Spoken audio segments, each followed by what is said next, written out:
பெங்களூருவில் விஞ்ஞானிகளை சந்தித்த பிறகு பிரதமர் நரேந்திர மோடி உரையாற்றி வருகிறார். और हेल्थ सर्विसेज पहुंचाने में स्पेस सेक्टर की बहुत बड़ी भूमिका है.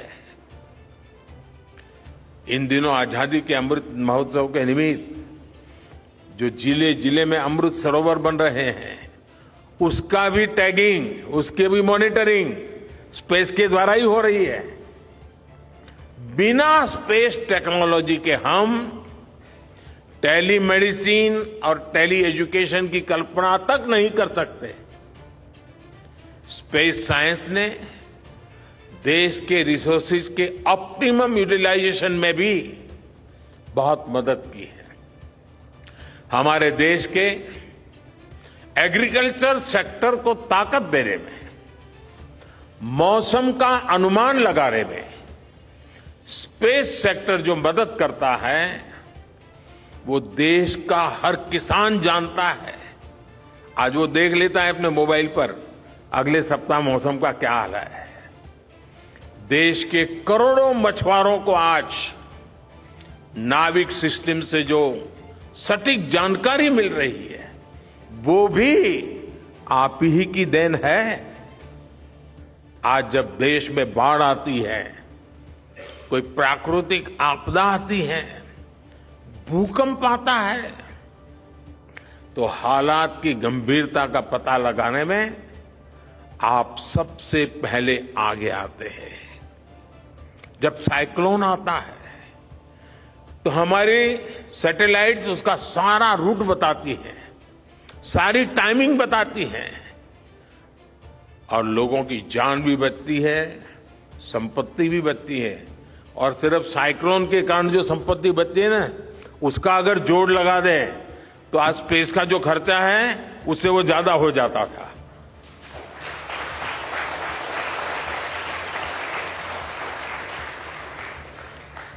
हमारे PM Gatishakti national master plan का आधार भी स्पेस टेक्नोलॉजी ही है.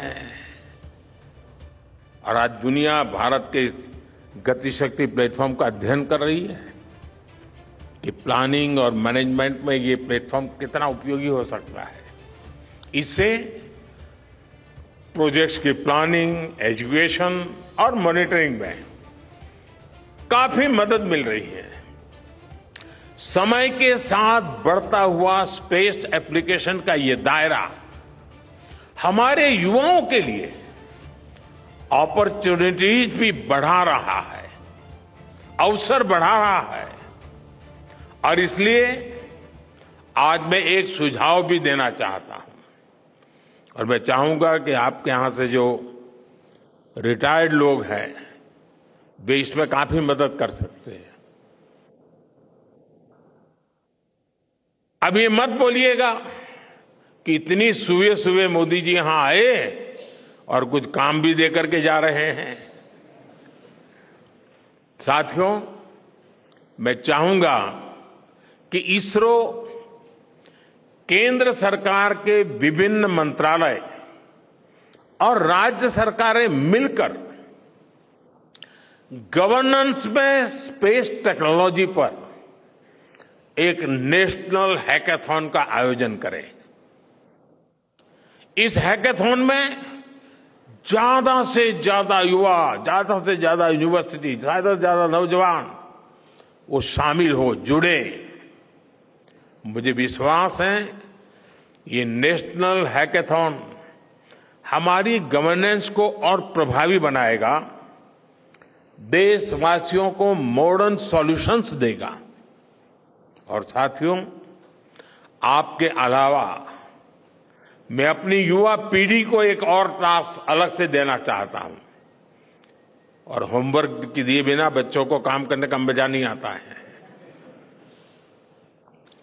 आप सब जानते हैं कि भारत वो देश है जिसने हजारों वर्ष पूर्व ही धरती के बाहर अनंत अंतरिक्ष में देखना शुरू कर दिया था. हमारे यहां सदियों पहले अनुसंधान परंपरा के आर्यभट्ट, ब्रह्मगुप्त, वराहमिहिर और भास्कराचार्य जैसे ऋषि मनीषी हुए थे। जब धरती के आकार को लेकर भ्रम था, तब आर्यभट्ट ने अपने महान ग्रंथ आर्यभट्टीय में धरती के गोलाकार होने के बारे में विस्तार से लिखा था। उन्होंने एक्सिस पर पृथ्वी की रोटेशन और उसकी परिधि की गणना भी लिख दी थी। इसी तरह सूर्य